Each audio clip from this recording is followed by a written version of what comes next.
Welcome back, everyone, to the back nine of the opening round at the 2018 Memorial Championships presented by Discraft.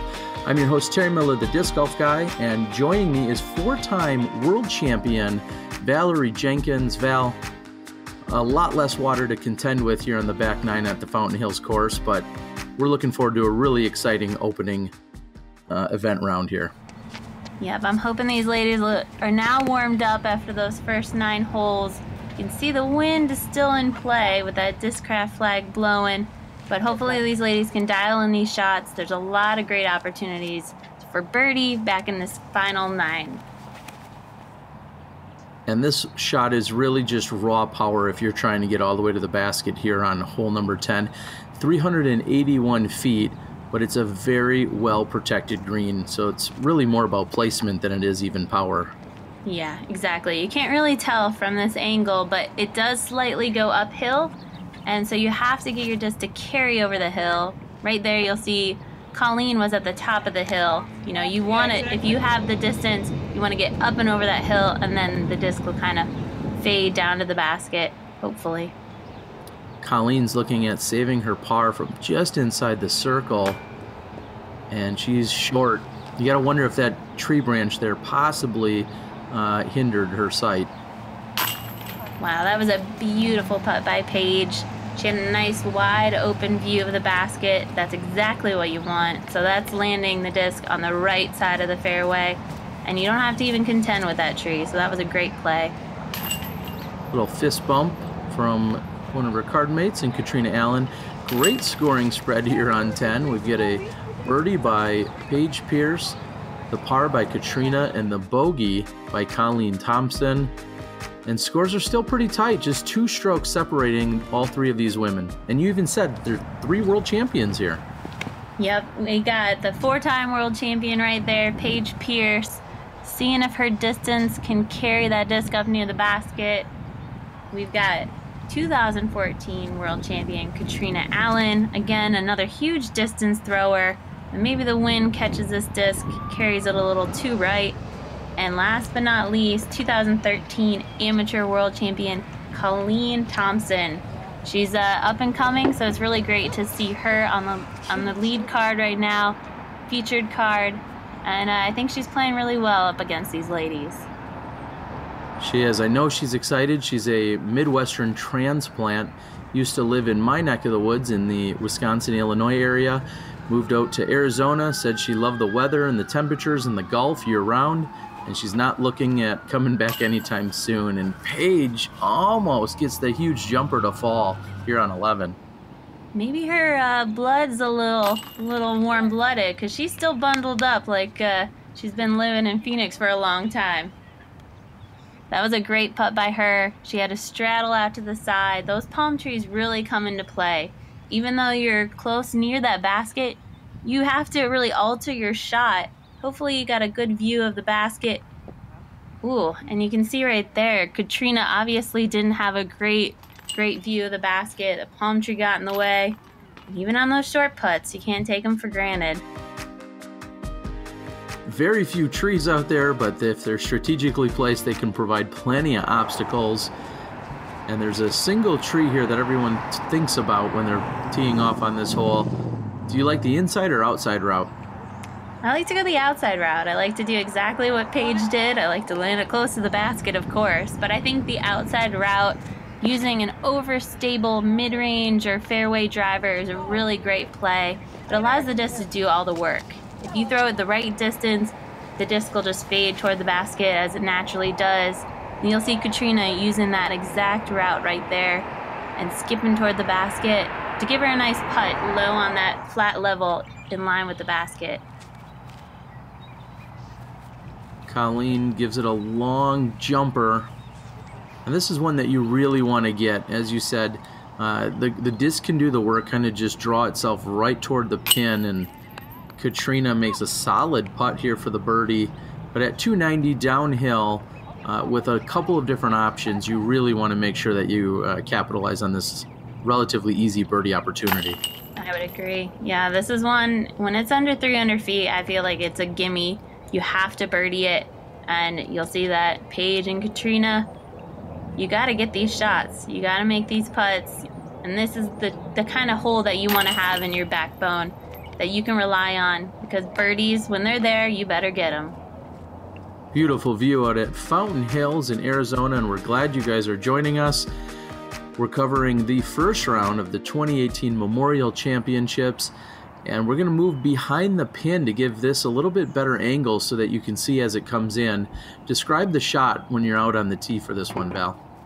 Well, this is a funny one. A lot of these back 9 holes, the tee pad has half tee pad and then half on the sidewalk. So this hole especially, you'll see a lot of spectators down there because the players are actually using the sidewalk as their tee pad. And so we're holding up the walkers right there.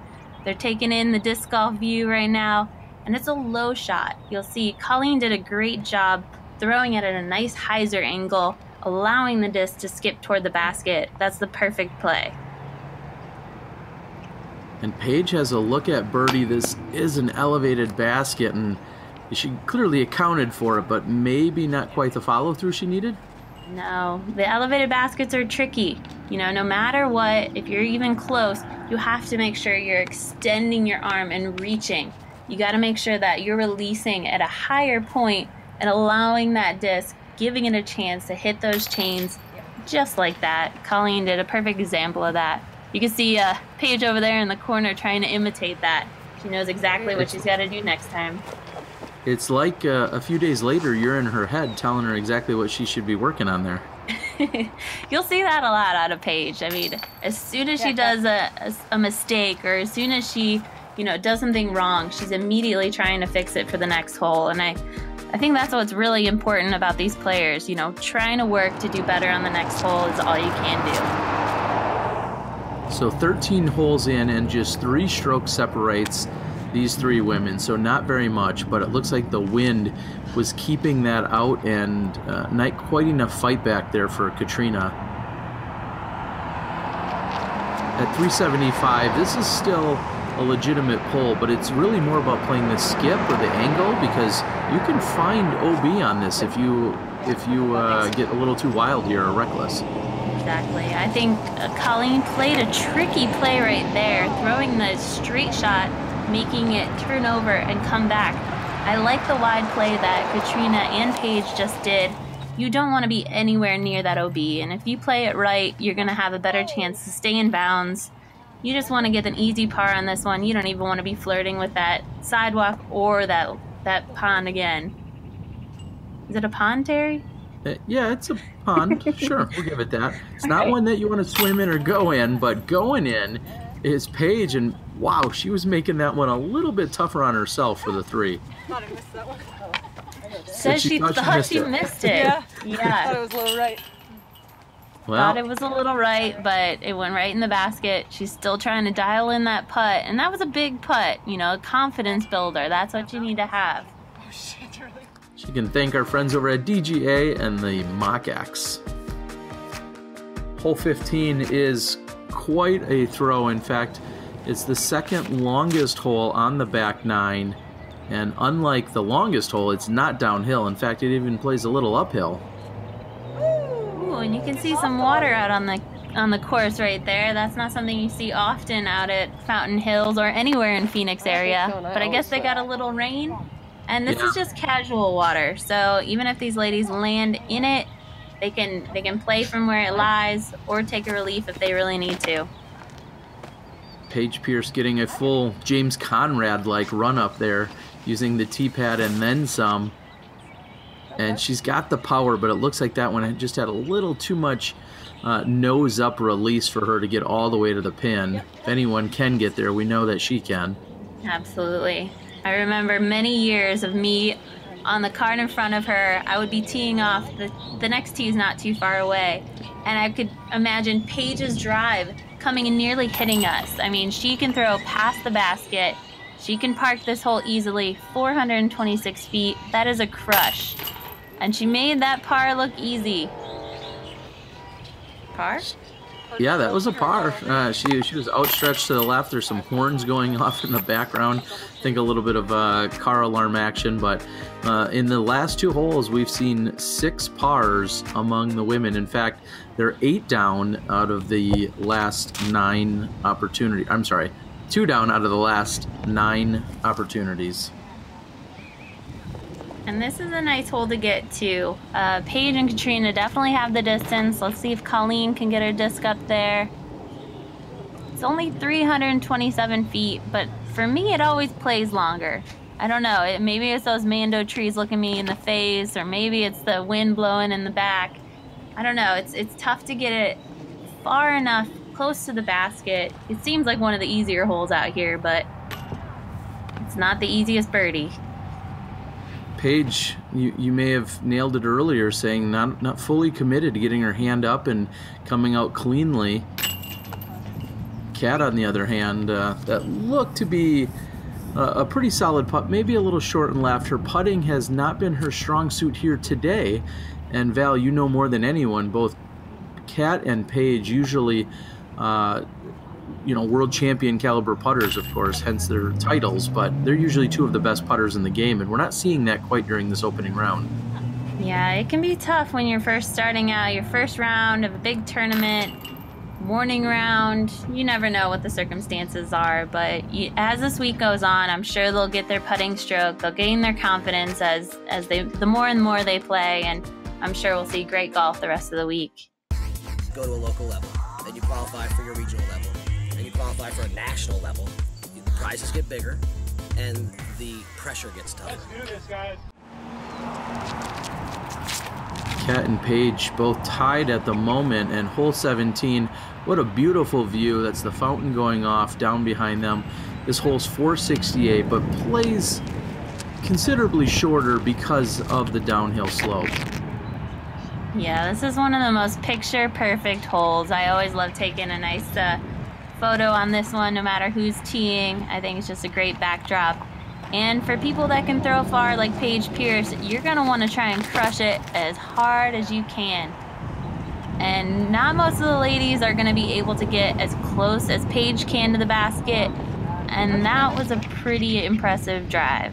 Yeah, you saw the wind pushing hard right to left. Even here on Colleen's approach, looked like she either didn't put enough on that or the wind just took it a little bit too much, and Catrina's going to put herself within 20 feet, but Colleen's pushed left, and here's Paige at pin high.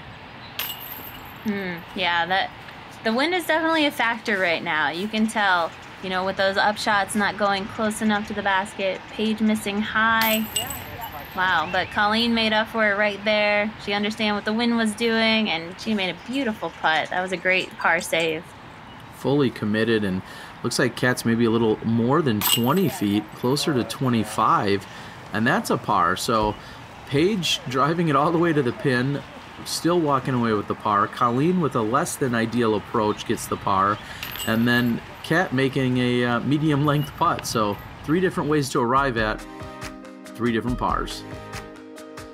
All right, we're going into hole 18, and like we said, there wasn't a lot of water in play, but this one definitely, the water comes back and scares you to stay right. This basket is shorter than in previous years, which I wish I could have played this one. This is typically where I land. I like to stay nice and safe, and then have a nice easy upshot to the regular hole 18. Oh, still, if you're going to keep it out right, you got to worry about that wind, and you can see Colleen 10B on the right there. Yeah, that fierce headwind. This hole plays perpendicular to what we just saw on 17. So there was a right to left on 17, and now they're going directly into the wind as Colleen's lining up her first and only forehand of the round, and that's pretty smooth. Yeah, that was a good play, I think. She could have went backhand as well, but I think that was a nice upshot. Oh, and Paige, those are the putts that you want to hit. You want to end on a nice putt to finish the round. She'll probably be thinking about that one for a little bit. Looking at the birdie opportunity, Catrina, super short distance, should have been a birdie, and she's going to tap out, and I think they're just ready to be done. Yeah.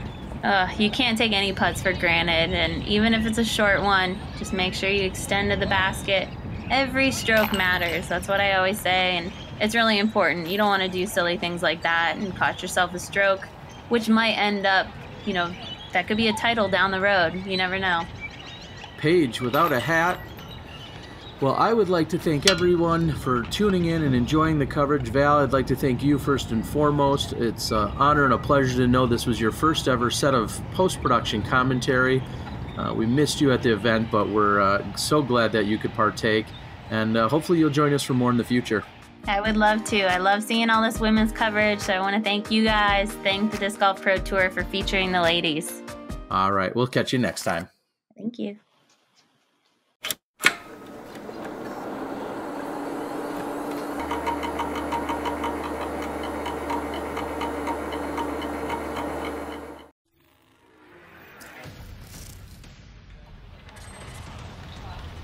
Yeah!